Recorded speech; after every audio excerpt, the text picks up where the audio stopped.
Hey guys, here we go into a video on we fight how we train, and we're going to take a look at the good and the bad. And the first part is going to be Ramirez being able to find that left hook to the body on Taylor by opening up the space with this jab here, right? So he shoots this jab. He's going to give kind of a pendulum slip to the back foot. As he's slipping, he's going to be taking this step here, and that allows him to roll to the front foot to find this body shot. A beautiful, beautiful shot. And we're going to take a look at him practicing it on the pads here with his coach or his coach's son or brother. I'm not sure what the relationship is exactly between all of these Garcias, but that's Pita Garcia. And here he gets on the line with that jab, and now he's going to slip to the front foot, very similarly, boom, finding the body shot. And that's exactly what they're drilling here. And it worked for Taylor, or it worked for Ramirez, and it was a very great drill, a very great trap, something that worked really well for him early in the fight. But one of the problems with that is the way that he was training it, and one of the ways that he trained a lot of the things that he did in this fight was stepping with all of his punches and stepping with everything. So we did notice that he stepped with that shot here, and now here he is stepping with that same shot. He's going to look to take that outside angle again, but he's being countered already by Taylor to the body. As Taylor's seen the technique, he's seen the rhythm, he's seen that Ramirez has to step with all of his punches, and now he's already countering him. And this is at the end of the first round. And that was something that was very, very effective for Taylor once he was able to kind of get that rhythm. Now, the problem that Ramirez had is that he didn't just do that with his jab to get to the outside. He also did it as he was taking a step to the outside with his right hand as well, which was ultimately what got him knocked down in the fight. Being able to repeatedly this common mistake through multiple parts of his technique. Now, one of the problems here is that, yeah, sometimes you are going to do these things.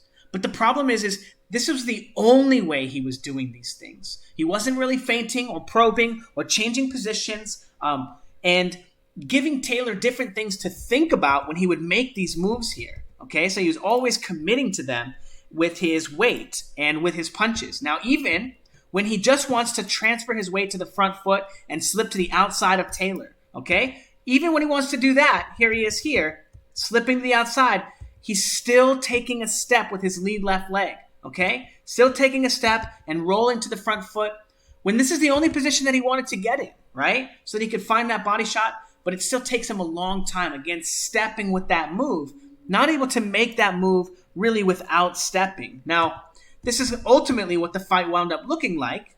A lot of Ramirez shooting his jab, taking that step, and then looking for more offense, right? But again, pushing Taylor away with his jab rather than feinting and setting something up. And Taylor's able to easily escape and pendulum step off the line and escape and get away. And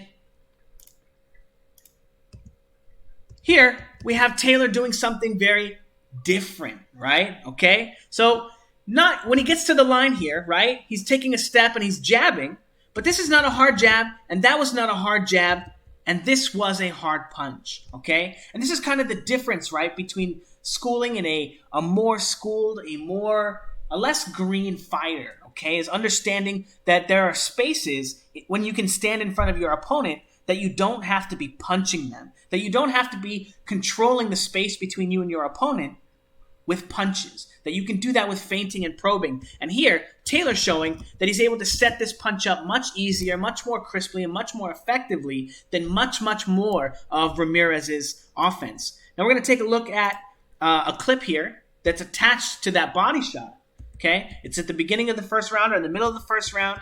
He's feinting. He shoots that jab. He's going to give him that pendulum slip and body shot. Boom.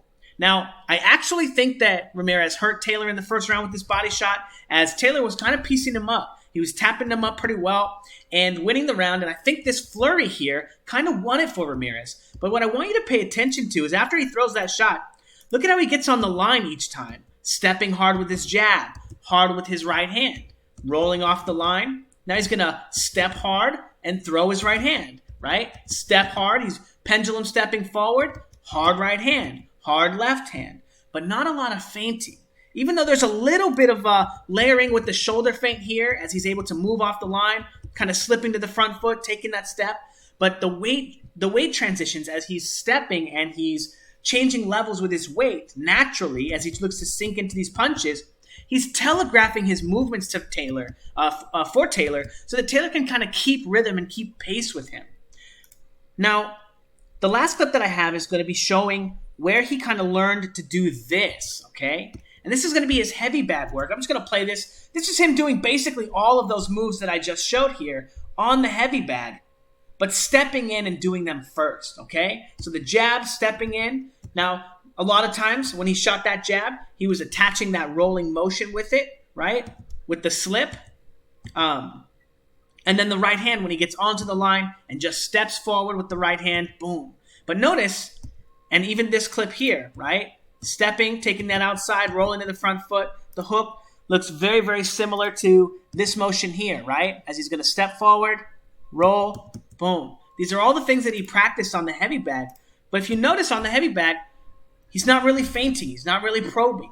He's not really throwing a lot of control punches. There are not a lot of things that he does to set these attacks up. And that's one of the reasons why he struggled fighting Taylor, because Taylor had such good control of the line. Because he was able to control him, he was able to feint him and use his lead hand to keep control of Ramirez, so that Ramirez, when he would break his form and he would do something that was less characteristic of just being controlled, Taylor would be able to easily read it, right, and walk him into a big shot. So anyway, this was just the heavy bag drill that I found. You can find him doing it for, I think, like 20 minutes straight or something on this day, or maybe it's like 15 minutes straight. And for the most part, this is all he does on the heavy bag is jump onto the line and throw a punch with the right hand or the left hand.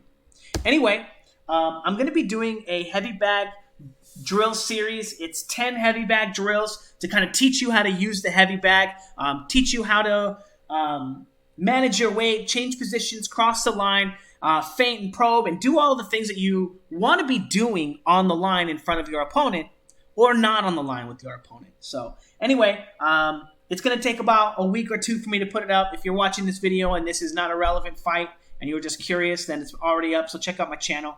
But yeah, thanks guys.